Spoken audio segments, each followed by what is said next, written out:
آپ ہار بھی جائیں پھر بھی ہار نہ مانیں۔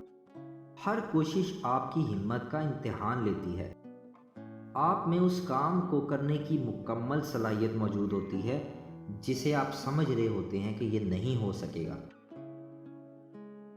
کوشش کر کے ہار جانا کوشش ہی نہ کرنے سے کہیں زیادہ بہتر ہے۔ جب تک آپ کسی کام کو کرنے کی کوشش ہی نہیں کریں گے وہ مشکل ہی رہے گا۔ صرف شروعات کرنا ہی سب سے مشکل کام ہے، آگے کا کام آسان ہے۔ آپ کے بالمقابل سبھی آپ جیسے ہیں، صرف انہوں نے کام کو آپ سے زیادہ اہمیت دی تھی۔ آپ کی بہت ساری کامیابیاں صرف اس بات کی مستحق ہیں کہ آپ مقابلے کے لیے تیار ہو جائیں۔